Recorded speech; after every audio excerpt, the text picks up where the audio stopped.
What's up? It's your boy Daryl P. First episode, hot take. We're going to dive into the comparison with Kevin Garnett and Tim Duncan.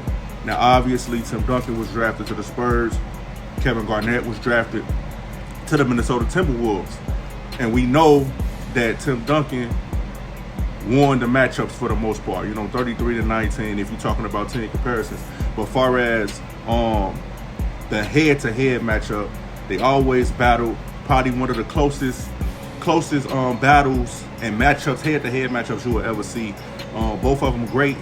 Don't get me wrong. I'll say that Tim Duncan is the GOAT of power forwards just because of, his winning, the accolades he's put together, by far. But we're talking about just flat out talent. Who's the better overall player? Is it Kevin Garnett? Is it Tim Duncan?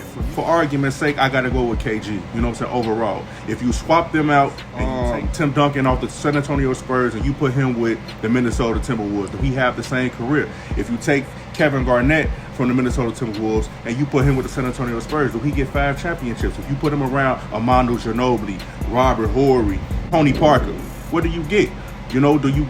Do you get that same output that you got from Tim Duncan? We know that when Tim Duncan played with the Olympic team in 2004, they only brought home bronze. So it goes to the perspective, like, do we put Tim Duncan in that category where we say, hey, is he a system player? Because we seen what happened, when they get the bronze. So you got all these players around you, your coach is not around, we get bronze. We don't get gold like we should have gotten gold. But nevertheless, like I said, Kevin Garnett, if you see when he went to Boston, you see the output that you got in that perspective. Kevin Garnett got the better hand in the matchup in regards to win losses. He won more against Tim Duncan when he had other players around him. So KG got the better hand. As far as, like we said, win matchup. It was more, leaning towards Kevin Garnett.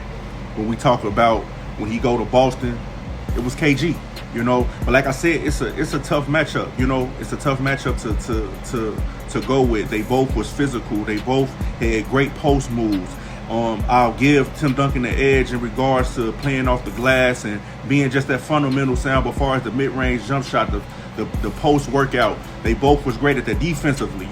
They both was physical, but we know that Kevin Garnett was, that dog and a little bit more vocal when it comes to being that presence that the team need vocally.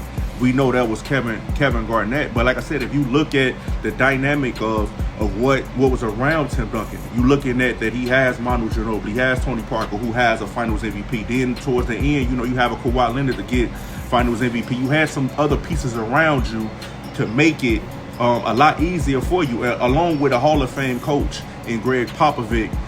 And you look at just Kevin Garnett and what he had, going to the Timberwolves, playing in that tough Western Conference, and just being loyal to it. Imagine if Kevin Garnett didn't stay with the Minnesota Timberwolves for 11 seasons or 12 seasons and went somewhere else to chase rings. Like, will we have a different conversation? Because we know that playing for that low market in Minnesota, they didn't have much success. The success that they have had has came from, obviously, Kevin Garnett in regards of being able to get to the playoffs, the time that they got to the playoffs, getting to the semifinals that one year with Kevin Garnett. When we look at that, when you also look at the double teams, like playing against Kevin Garnett, you're able to double team him a little bit more when he's with the Timberwolves because it's not a lot that you have to worry about. You're going to take the ball out of his hand and make it hard for him. Whereas when you playing with the Spurs, it's hard to double team Tim Duncan, even though sometimes he was able to still get double team. But it's harder to double team him when you got Manu Ginobili out there, when you got Tony Parker, and when you got Robert Horry and all the rest of these shooters, Steve Kerr. It was a lot easier for him to play one-on-one basketball than it would be for Kevin Garnett. Chime in, let me know what y'all think.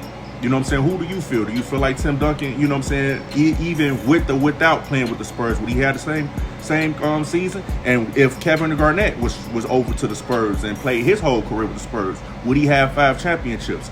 Let's chime in, man. Hot take.